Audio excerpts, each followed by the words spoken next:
Oke, Assalamualaikum warahmatullahi wabarakatuh. Perkenalkan, saya Muhammad Arif Prasetyo dengan NIM F5512412.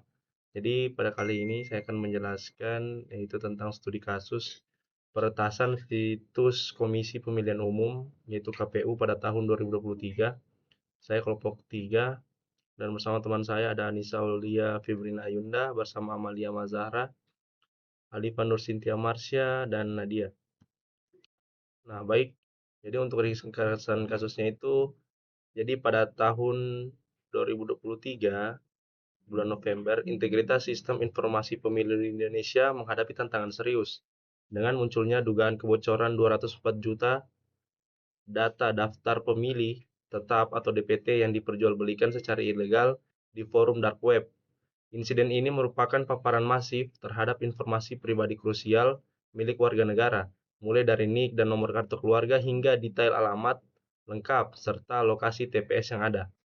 Nah, skala kebocoran yang sangat besar ini tidak hanya mengancam privasi individu secara luas, tetapi juga berpotensi mendelegitimasi kepercayaan masyarakat terhadap keamanan ekosistem digital yang dikelola oleh penyelenggara pemilu. Nah, adapun akar masalahnya, jadi yang pertama itu ada eh, eksploitasi celah keamanan pada aplikasi web atau entry point. Nah, jadi penyerang itu masuk melalui pintu depan atau aplikasi web yang digunakan oleh instansi terkait. Celah keamanannya ini memungkinkan peretas menembus sistem dan mengambil data dari database secara ilegal. Kemudian yang kedua, ada lemahnya penguatan firewall dan sistem monitoring real time. Nah, ini firewall tidak cukup kuat untuk menyaring lalu lintas data yang mencurigakan. Dan monitoring real time ini, sistem tidak memberikan peringatan saat ada aktivitas pengambilan data besar-besaran secara tidak wajar. Ibaratnya itu ada orang pencuri barang yang di gudang, tapi alarmnya itu pun tidak berbunyi. Kemudian yang ketiga itu ada belum optimalnya audit keamanan, berkala dan prosedur respon insiden. Nah, ini audit berkala itu kurangnya pemeriksaan rutin pada sistem keamanan untuk menemukan lubang sebelum dimasuki peretas. Adapun respon insiden itu prosedur saat terjadi serangan, apa yang harus dilakukan pertama kali itu belum matang. Sehingga sehingga itu penanganan kebocoran menjadi sangat lambat. Nah, kemudian ada klasifikasi ancaman cyber pada kasus kebocoran data KPU. Jenis ancamannya itu ada 4. Yang pertama, illegal access atau akses sistem tanpa izin. Nah, ini adalah tahap awal di mana peretas berhasil menembus barisan pertahanan digital. Yang kedua, ada data leakage atau data breach. Setelah berhasil masuk, terjadilah kebocoran data. Nah, pada tahap ini, data yang seharusnya bersifat rahasia dan terlindungi atau terbuka, data tersebut tidak lagi berada di bawah kendali penuh kepemilikan karena integritasnya sudah dirusak atau data KPU ini integritasnya itu sistemnya itu sudah rusak. Kemudian ada yang ketiga, unauthorized data extraction. Nah, ini adalah tindakan teknis di mana peretas itu menarik atau menyalin data dari dalam server ke perangkat mereka sendiri. Nah, dalam kasusnya KPU, peretas mengekstrak informasi massal seperti NIK, KK, dan alamat. Kemudian yang keempat itu ada data selling, di mana penjualan data di forum peretas. Nah, tahap akhir dan yang paling merugikan secara publik, data hasil curian tersebut dipublikasikan dan diperjualbelikan di forum-forum gelap seperti dark web, bridge forums. Tujuannya biasanya adalah keuntungan finansial bagi peretasnya itu sendiri. Sekian dari saya lanjutkan teman saya. Boom. Assalamualaikum warahmatullahi wabarakatuh. Perkenalkan, nama saya Nadia dengan NIM F551243033. Jadi pada kesempatan ini saya akan mempresentasikan mengenai klasifikasi ancaman cyber pada kasus kebocoran data KPU. Dalam presentasi ini saya akan menjelaskan jenis ancaman yang terjadi, klasifikasi serangan, serta sifat ancaman yang muncul pada kasus kebocoran data tersebut. Nah, pada kasus kebocoran data KPU terdapat beberapa jenis ancaman cyber yang dapat diidentifikasi. Yang pertama adalah illegal access, yaitu akses ke sistem tanpa izin resmi. Dalam kasus ini, pelaku berhasil masuk ke sistem yang menyimpan data pemilih. Kedua adalah data leakage atau data breach, yaitu kebocoran data yang menyebabkan informasi penting seperti data pemilih dapat diakses oleh pihak yang tidak berwenang. Yang ketiga adalah unauthorized data extraction, yaitu proses pengambilan atau penyalinan data dari sistem tanpa izin. Keempat adalah data selling, yaitu penjualan data yang telah dicuri ke forum atau komunitas peretas di internet.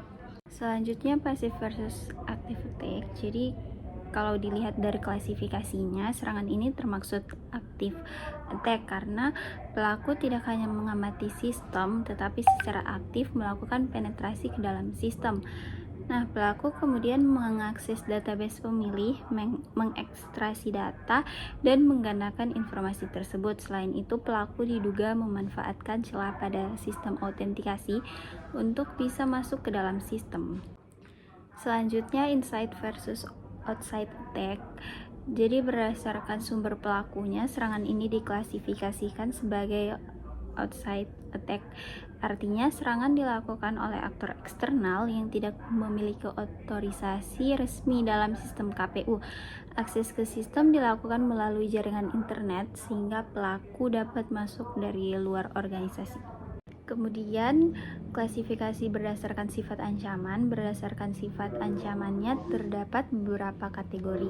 Yang pertama adalah interceptive threat, yaitu ancaman di mana pelaku berhasil memperoleh data pribadi pemilih tanpa izin sehingga melanggar prinsip confidentiality atau kerahasiaan data.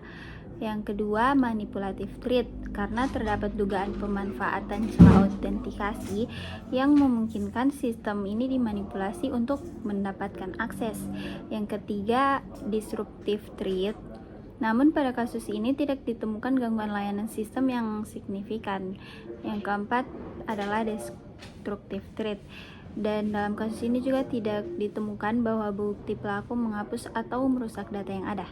Jadi kesimpulannya, kasus kebocoran data KPU ini menunjukkan adanya ancaman cyber yang melibatkan akses ilegal, kebocoran data, serta ekstraksi data tanpa izin. Serangan ini termaksud active attack, dilakukan oleh aktor eksternal dan terutama berdampak pada kerahasiaan data pemilih. Assalamualaikum warahmatullahi wabarakatuh.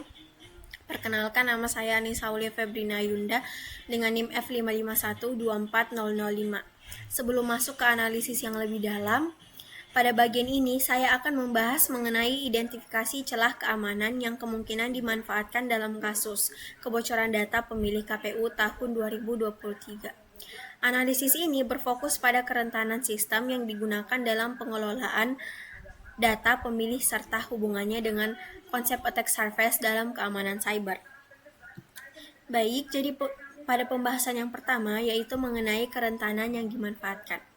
Pada bagian ini kita dapat melihat bahwa kebocoran data pemilih KPU pada tahun 2023 kemungkinan besar berkaitan dengan kelemahan pada sistem informasi yang digunakan untuk mengelola data pemilih. Sistem tersebut memiliki akses langsung terhadap database pemilih yang menyimpan data dalam jumlah yang sangat besar. Dalam penyelenggaraan pemilu di Indonesia, KPU telah menggunakan beberapa sistem berbasis teknologi informasi seperti SIPOL, SILON, dan juga SIDALI. Sistem-sistem ini digunakan untuk membantu proses administrasi pemilu, termasuk pengelolaan dan pembaruan data pemilih. Digitalisasi ini memang membuat proses pengelolaan data menjadi lebih efisien, tetapi di sisi lain juga membuka kemungkinan munculnya kerentanan keamanan karena data tersimpan dalam sistem yang terhubung dengan jaringan. Indikasi adanya kerentanan tersebut terlihat dari klaim kebocoran data yang dilakukan oleh threat actor yang dikenal sebagai Bjorka. Dalam klaim tersebut disebutkan bahwa sekitar 105 juta data penduduk Indonesia berhasil diperoleh dari sistem yang berkaitan dengan data pemilih KPU. Data tersebut mencakup berbagai informasi sensitif seperti nama, nomor KTP, nomor KK, alamat, dan informasi demografis lainnya. Jika kita melihat jumlah database DPT yang mencapai sekitar 204 juta data pemilih, maka kebocoran data dalam jumlah besar tentu dapat menimbulkan dampak yang sangat signifikan. Jika dianalisis dari sisi keamanan sistem, kerentanan ini kemungkinan terjadi karena adanya kelemahan pada mekanisme pengamanan sistem. Misalnya kontrol akses yang tidak cukup kuat atau pelindungan database yang kurang optimal. Selain itu, sistem berbasis web yang terhubung langsung dengan database juga berpotensi mengalami serangan seperti SQL injection jika tidak memiliki mekanisme validasi input yang baik. Sebagai contoh sederhana, apabila sebuah form pada sistem web tidak memfilter input pengguna dengan benar, penyerang dapat memasukkan perintah SQL tertentu untuk memanipulasi query database. Melalui cara tersebut, penyerang dapat mengambil data yang tersimpan di dalam database tanpa harus memiliki izin akses resmi. Hal ini menunjukkan bahwa database pemilih merupakan salah satu komponen paling sensitif dalam sistem pemilu digital dan harus dilindungi dengan mekanisme keamanan yang sangat kuat. Baik, pembahasan selanjutnya yaitu mengenai hubungan kerentanan dengan attack surface. Kerentanan yang terjadi dalam sistem pemilu digital juga berkaitan dengan konsep yang disebut attack surface. Attack surface merupakan seluruh bagian dari sistem yang dapat diakses oleh pengguna atau pihak eksternal dan berpotensi menjadi titik masuk bagi serangan cyber. Dalam konteks penyelenggaraan pemilu di Indonesia, penggunaan beberapa sistem digital seperti Sipol, Silon, dan juga Sidalih menunjukkan bahwa proses pemilu sangat bergantung pada berbagai platform yang saling terhubung dengan jaringan.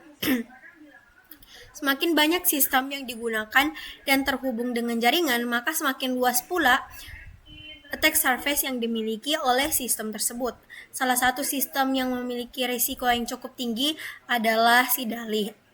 Karena sistem ini digunakan untuk mengelola dan memperbarui data pemilih dalam jumlah yang sangat besar.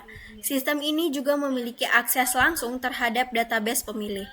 Sehingga jika terdapat kelemahan keamanan pada sistem tersebut, maka penyerang dapat menjadikannya sebagai titik masuk untuk memperoleh data pemilih.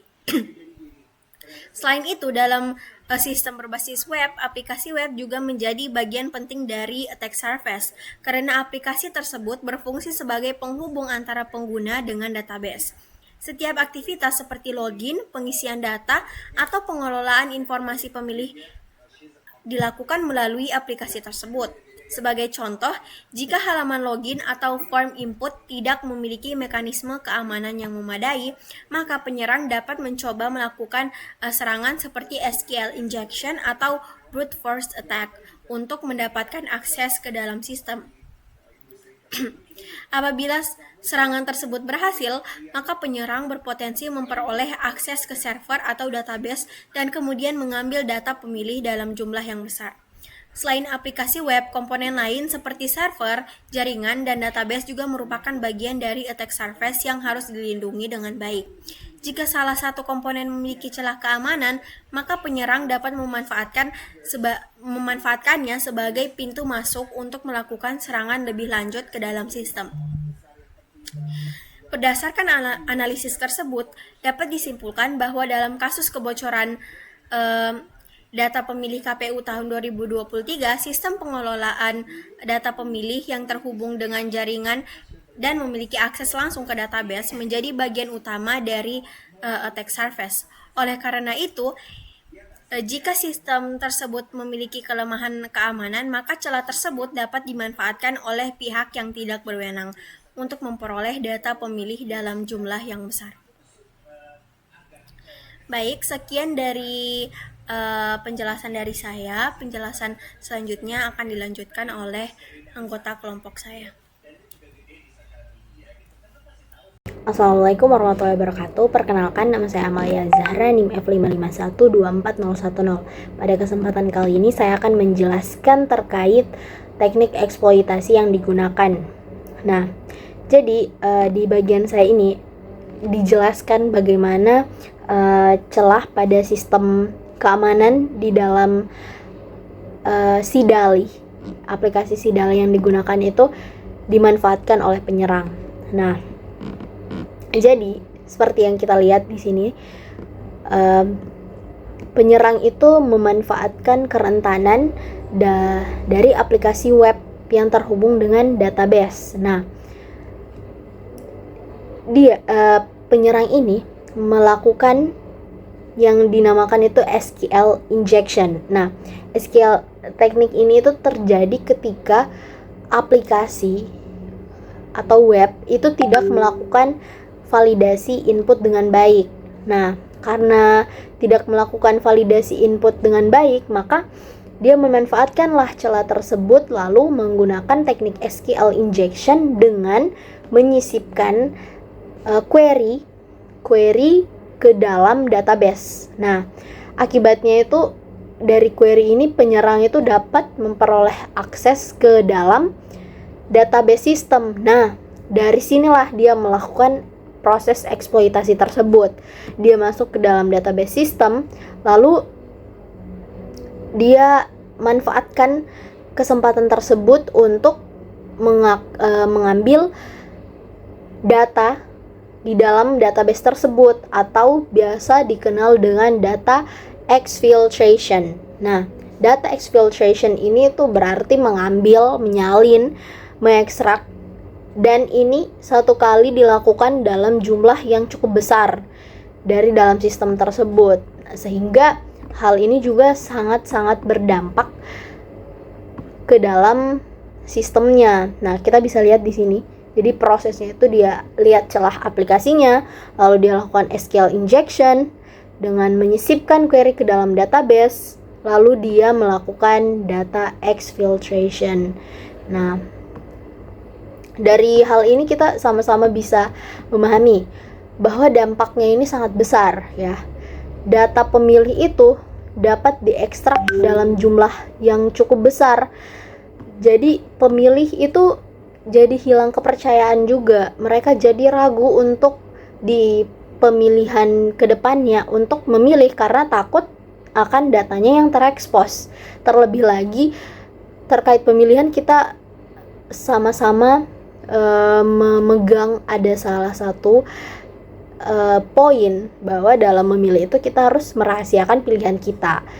Bagaimana kita ingin bisa merahasiakan pilihan kita kalau data kita saja tidak terjaga rahasianya dengan baik? Jadi sangat-sangat menurunkan. Jadi bisa jadi kedepannya itu golongan putih atau yang tidak memilih itu jadi semakin banyak. Nah, data-data yang diekspos juga pun itu bukan diekspos, data yang diambil di exfiltration pun itu bukan data-data biasa, tapi data-data sensitif yang bisa dimanfaatkan oleh oknum-oknum yang tidak bertanggung jawab. Jadi oleh karena itu terkait sistem keamanan ini merupakan hal yang sangat krusial, apalagi menyangkut data dalam jumlah banyak warga negara. Jadi pemerintah harus lebih memperhatikan terkait hal ini, khususnya terkait regulasinya juga mungkin. Jadi sekian penjelasan dari saya. Wassalamualaikum warahmatullahi wabarakatuh.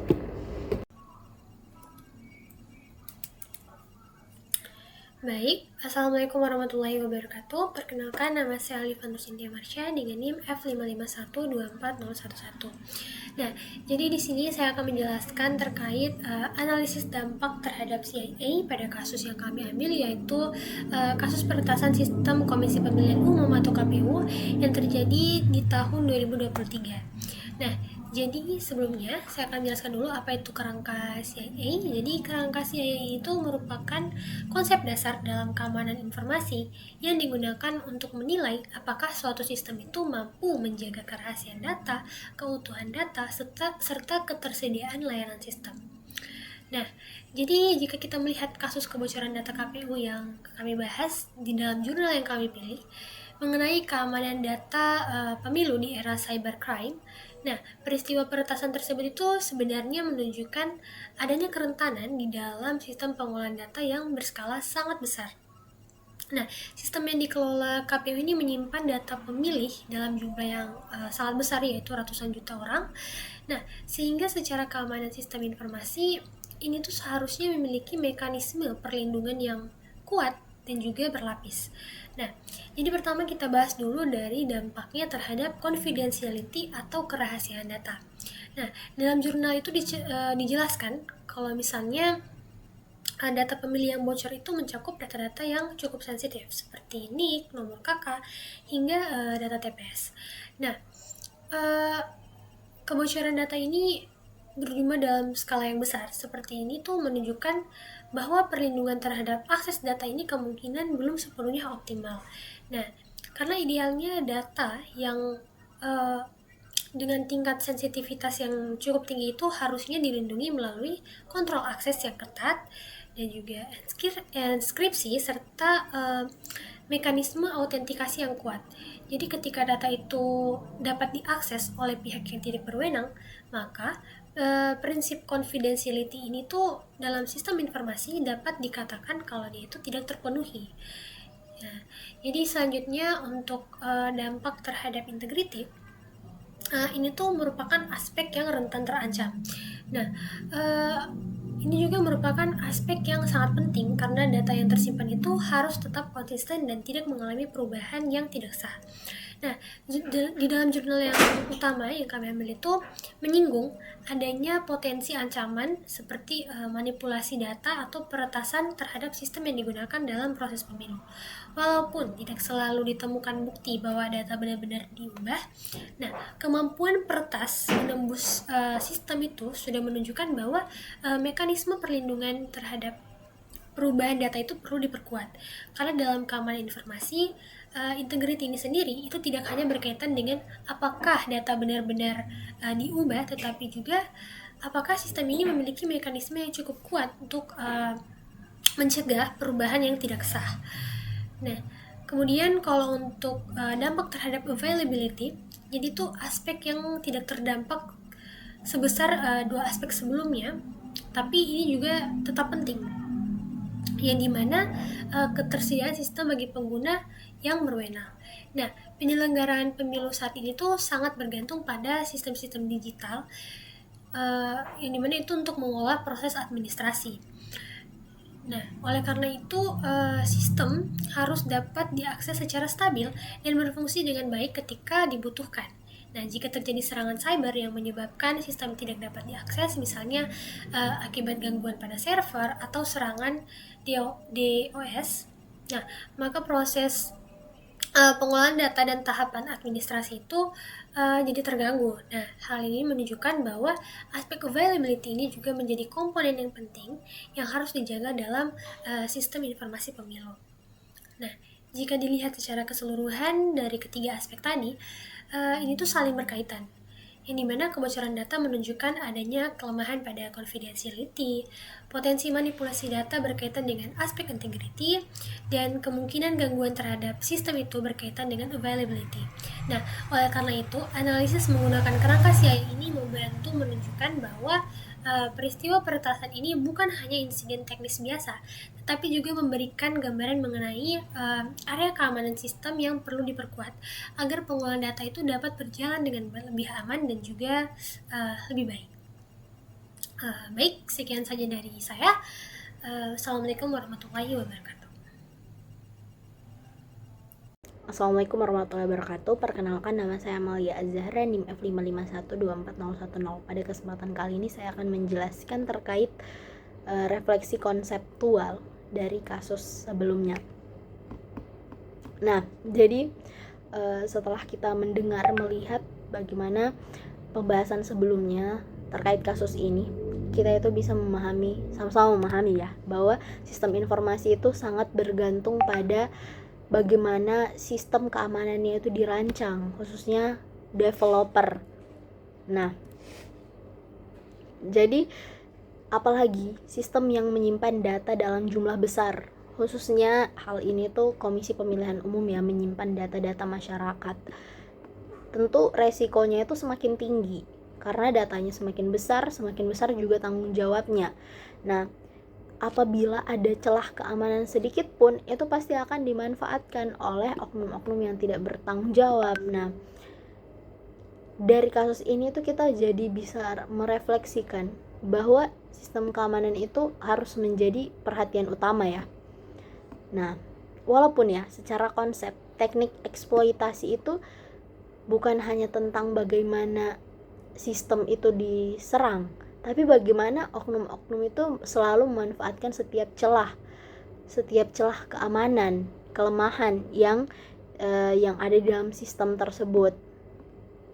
Jadi ketika dalam hal ini ya, ketika suatu aplikasi tidak memiliki validasi input yang kuat atau pengamanan database yang memadai, maka celah itu akan dengan senang hati mereka manfaatkan. Jadi kita sama-sama harus memerhatikan, terutama pada sistem yang menyimpan data-data sensitif, dalam hal ini kepada terkait data-data masyarakat Indonesia. Nah, jadi sangat penting bagi pengelola sistem, khususnya KPU, untuk lebih memerhatikan terkait keamanan sistem yang mereka rancang. Pengujian keamanan juga harus dilakukan secara berkala. Ini juga jadi tamparan bagi pemerintah untuk lebih sering memperbarui regulasi terkait sistem keamanan yang ada di Indonesia, khususnya terkait teknologi informasi.